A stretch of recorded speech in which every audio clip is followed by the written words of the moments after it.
Hey, what's up, everybody? This is the Ace Michael Show. I'm Ace Michaels, happy to be on the air on your dial. I don't know if you're listening in the car, if you're listening at work, if you're listening at church. We are happy to have you listening. That's the main thing, is we want to keep you listening always. And today I want to talk to the entrepreneurs out there, the entrepreneurs. If you are an entrepreneur and you're starting your business, just think about this. Get used to doing everything by yourself. That's the bottom line. Get used to doing everything alone by yourself. You're going to be the floor mopper. You're going to be the window washer. You're going to be the paper sorter, filer. You're going to basically run the damn thing by yourself. And that's something that once you embrace that, I think everything else kind of works itself out.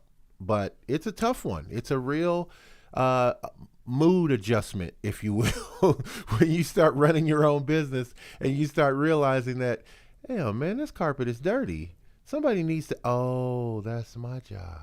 Anyway, welcome to the show today. The very first timer, dun, dun, dun, Amanda Golden is with us on the Ace Michael Show today. Hello, Amanda. Hey, it's what's going on. How you doing, my darling? I am great. Well, I want to welcome you to this portion of the show. We're going to be talking about entrepreneurs today, and it was just given to me as a piece of information that you are launching your own business. Is that what you're doing? I am. Why in the hell are you going to do something like that, girl? Because I am tired of working for other people. I know, right? Damn, that part.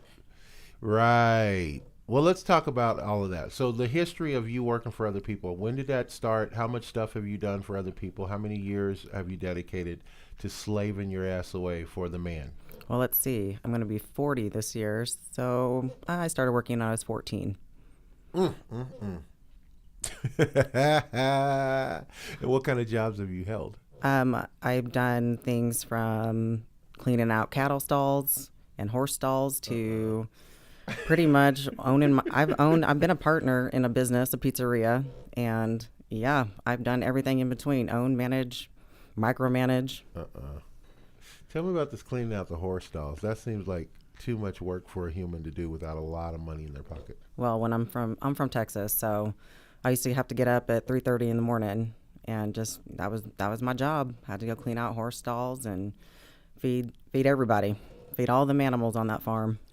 Now, I don't know a lot about horses or stalls, but is that what they call the mucking? Yes. So that's what you were doing. You had to go out and muck the stall. Is it when you do a stall? Is that considered mucking a stall, or is the whole process of doing the whole barn mucking everything? Like everything's just mucked, or is mucking just picking up shit? Like what is it? It's hay, shit. It's everything. It's pretty much anything that's in that stall that needs to be put out so you can put new stuff in. But see, now that's a job you did because apparently you love horses. You love being around animals, right? I do love animals. I wouldn't change that for the world. And tell me a little bit about that. Just animals in general. They Yeah. we really don't deserve them. They have so much soul and heart, and they love you no matter what you do. Yeah, and so why wouldn't you consider just keeping doing that? Like if you were doing it, is it good money? Well, I was a kid, so I mean, making $100 a week was great for me. But I mean, now that I've gotten older, and I'm like, no, $100 it doesn't go very far. But when you're a kid, it doesn't. You're like, ooh, yes, $100. That's Yeah. great.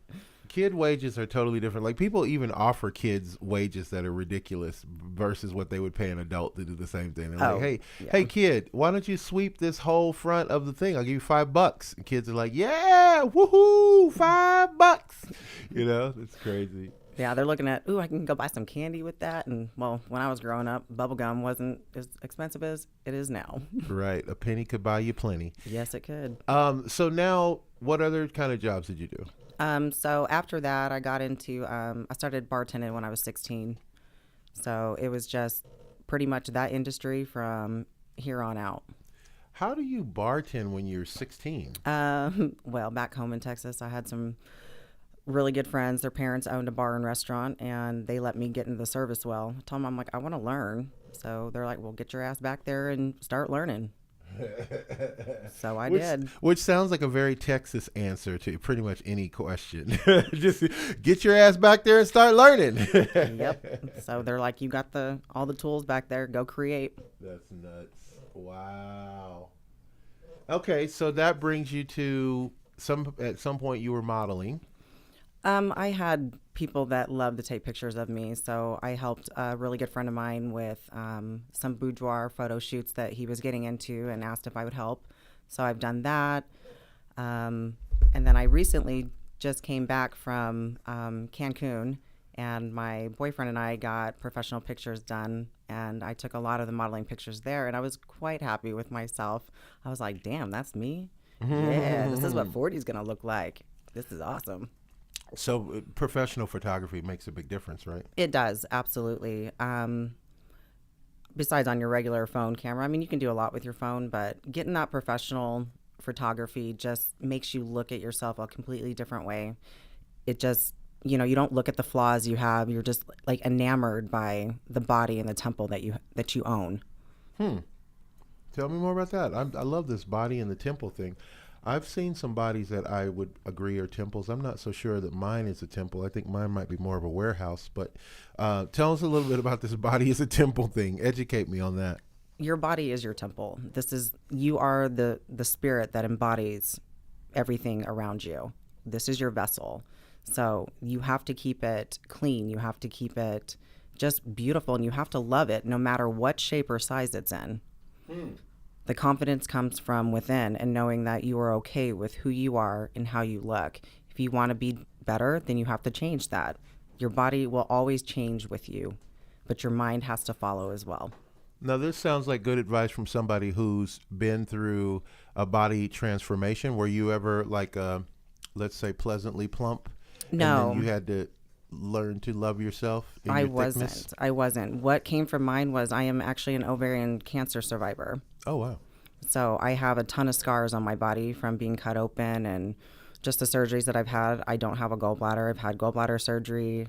So, but the cancer one is really what changed my completely outlook on the way that my body looks, because I was scarred up from literally from underneath my breast area down to my lower stomach. Oh, wow. What happens on the day they give you your cancer diagnosis? What do you do? What's the first thing you think? Where do you go to eat lunch after that? Like, what happens on that day? The moment, actually, when I found out that I had ovarian cancer was the day that they actually went in to take my ovaries out and told me that they just disintegrated it in their hands and that I was in almost stage 3 cancer before they did it. And I was lying in the bed in recovery when they told me that. Wow. So I really couldn't do much except for wait for the anesthesia to wear off. And then the processing began, and I was like, oh, holy shit. All right, so what do I do now? And then from there, I ended up going from having ovarian cancer to vaginal cancer. Yeah. How does life look for a person knowing that time is measured? Like, I feel like my time is measured. I look at my life and I say, well, I mean, maybe I'll live another 30 years. I mean, and if I do, I'm not so excited about that prospect either. I don't want to be 89, 90 years old. But if that happens, then I guess I'll just be alive and I'll suffer through it. But when somebody tells you, oh, well, part of your body is dying, and guess what? You might not even live another X amount of years or X amount of months. What does that do to you psychologically? Actually, it profoundly makes you just want to live life even more. Interesting. To live the moments that you have right now, knowing that, I have 2 kids, so I was like, oh my God, I can't leave them. Holy shit, their dad's an idiot. Like, nope, that's not gonna work. I can't Right. go. I can't go anywhere. Holy shit, my babies need me. So Yes, I'm like, all right. yes. So what do I do to do this? Well, I start making my own supplements, killing whatever cancers that may possibly even come up in the future. Just doing what I need to do to be more healthy, so I can live fully. And that brings us to your business. So you decided to start a nutritional business. I don't know all the details, so tell me a little bit about what you are envisioning, this business you're going to do. So it is, the name of my business is actually going to be called Wild Hearts. Oh, I like that name. There is nothing about the heart that should be caged, ever. Wild, Heart. Heart. Yep. Yeah, I Wild like heart. that. I don't like a lot of stuff too. It's rare for me to like something. That's good. I like that. Wild Heart. And so what is Wild Heart? Is it going to be like a retail situation where we go in and buy things? Is it a service-based business? Is it a consultation business? Like, what are you doing? It will be encompassed in all. I will actually be making a lot of like protein things, all natural, like protein I love cookies, truffles. We protein all love the sweets, but the Yeah. problem is we all go towards like that candy bar, that chocolate cake. I sure do. That just goodness that is not good for you. It So sure ain't. I can literally do lots of different types of and flavors of protein cookies, protein truffles, protein, just like the protein balls that you can get from other places that are full of the bullshit. Anything, protein powders. I can make you supplements. I can do so much stuff that involves all natural, and I can literally change you from the inside out because that's where it starts. Ooh, me likey. When is this starting? When does this begin? I'm actually in the process now of just getting my nutrition coach certification. So I will have backing. So it's not like I'm just, hey guys, I'm just doing this out and pulling this out of my ass. It will be fact based that I actually have a certificate to back this up. So let me ask you a question. This is just off the cuff, but it's not really off the cuff. It's still on the shirt some kind of way. But there's a lot of bozos that claim to know a lot about nutrition, and they pop up businesses, especially in Las Vegas. Las Vegas seems to be like still the wild, wild west in many ways, where you can just kind of do whatever you want, right? How do we know that you're certified? Like, what should we look out for? Like, if somebody else is telling us they're running the same kind of business as you, and I know you're legit because I know you, but not everybody's you. That's correct. I will show my credentials. I have no problem hiding them at all. And the company is through NASM. So they're a highly accredited academy for sports training. Wow. So do you think your main component, your main clients are going to be consumers off the street or athletes or doctors, lawyers? Like, who's going to need this the most? Everybody, the entire world. I don't care what business you're in. I don't care where you're coming from, what walk of life you're in. If you don't get your body right, there is nothing in this world that you can succeed in because your body is not following. So I will help anybody and everybody. I will help babies all the way to 100-year-old people if that's what they want. Now, I like what you just said, but I do need to hear it again because I'm kind of a knucklehead. You said if you something you like what don't make me rewind. What did you just say? Your body will do something if you treat your body like a queen. What did you say? No, so what happens is everybody is on this like, hey, I'm gonna go work out. I'm gonna get in this, I'm gonna get the physical body right. The Right. thing is that they don't understand that if your mind is not right, your body will not follow. Huh. And if your heart is not right, your body will not follow. Now, what do you mean if your heart is not right? Do you mean like having good intentions kind of heart, or do you mean like literally physical? If your heart is like murmuring or stuff like that, like No, what do so- you mean if your heart's not right? So what I mean by that is that there are tons of new studies coming out showing that the heart emits energy more than your brain does. That's why people can die of a broken heart. It is literally one of the foundations of your entire body, between your brain and your heart and your gut health. Those are the three main components of the body that need to get completely right. Your mind is the thing that thinks and sees what your heart feels. Right. Okay. Your gut is completely in tune with both of those things. Okay. Completely. If your gut is not right, your heart and your brain do not follow, Wow. which means your physical body definitely will not follow.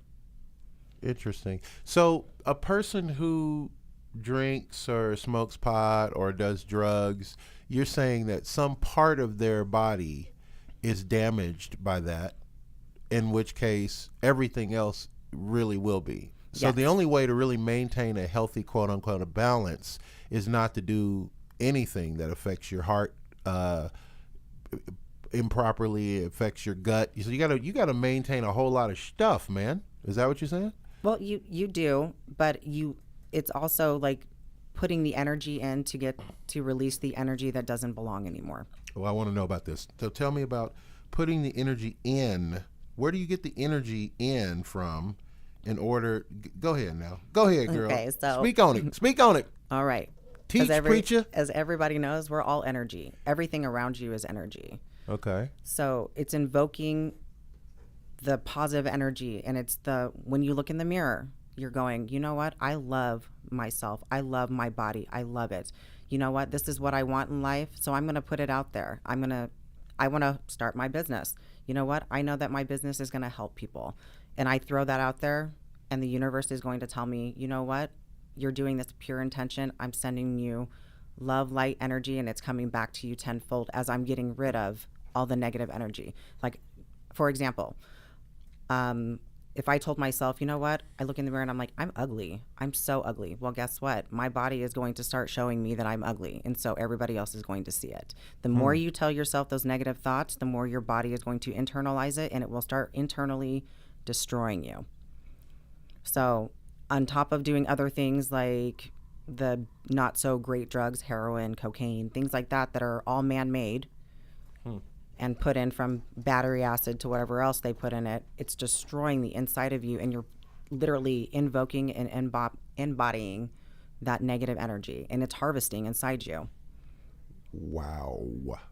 That's deep, deep, deep, deep, deep.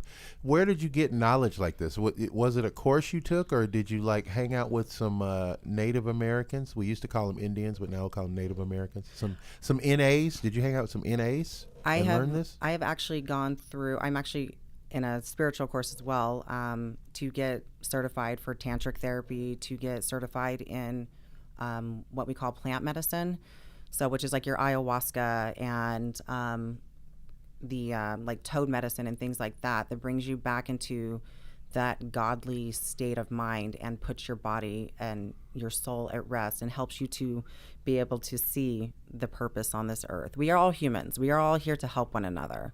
The more hate we spew, the worse things are going to get. The more love and light that you show somebody, the more the world is going to lift in a higher vibration. So it's just, I have literally done these ceremonies, like I did the toad medicine, and it was the most magical, godly experience I have ever done in my entire life. I have never felt love and joy and happiness in my entire life like that. It was just encompassed in my entire body from head to toe, all through my chakras. Just amazing. Did you call it the toad medicine? Yeah, toad medicine. What in the hell is the toad medicine? So there's in Kambo. So what it does is the Kambo actually is a ceremony that has been used through ancient times, and they put like a little burn mark on you, and they put this medicine on you, and what it does is it makes you purge. So the act of purging and throwing up is actually your body getting rid of all the negativity out of you. And the Kambo can actually go, the more ceremonies you do and the more that you do, it can actually start getting into purging out your past lives and all that negativity, all the ancestral ties that everybody has put on you from your family, and you start purging all of that. The toad medicine is what brings you back into your God-like state that you are, because every one of us is a God. Every one of us. We all have powers within us that none of us have. Well, I shouldn't say none of us, but a lot of us have not unlocked because society says that we're not supposed to. And we are so powerful and such powerful beings that we should not be caged within ourselves. We should be literally helping people and being of service to one another and just being that God-like person that we know that we are. I love it. Sign me up. I love it. So if we want to stalk you on the www, how do we find you, and when will this be open so that we can all get ourselves right? I think especially, I know I keep bringing up the pandemic. I'm probably the only one that still talks about it, but it was a real big thing. Like if you think about it, it was like a Marvel movie where, a percentage of the earth just disappeared and everything shut down for a while, and we had to restart. And that's a big deal. We don't always restart our planet. You know what I'm saying?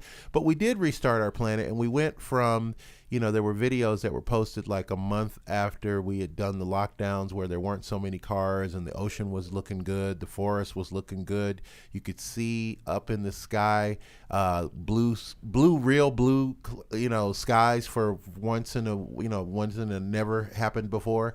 And then we just went right back to the same old thing. Like, what did we really, you would think that our governments would have gotten together and said, you know what, we have a prime opportunity right now to reset this planet the way it should be reset. And I'm not getting into a political discussion, but just as far as energy is concerned, did we really change anything? That's not for you, Amanda. That's for you listening. You need to email me that answer. Did anything really change for the better after the pandemic is the question. Okay, so Amanda, time is never our friend. We're out of time for the show today, but how do we reach you if we want to follow you on the www? That is actually coming. It's not quite up yet. If you're willing to, in just a few months, I'd love to be on your show again so I can give you all that information. Well, I don't know about all that. No, I'm kidding, of course. That sounds like a winner. Hey, guys, we're out of time. I said it once. I'll say it again. Amanda Golden is launching the Wild Heart. Is that what's it called? Wild Heart. The Wild Heart. I think you should spell wild funky. If you're going to spell heart the regular way, I think you spell wild like WHTIDLDY or something. I'll come up with something. Make them work on that part. You know what I mean? Yeah. And anyway, that's what's up with today's show. The Ace Michaels Show, my friend. Listen, live the life you love the life you live. Thank you. Thank you.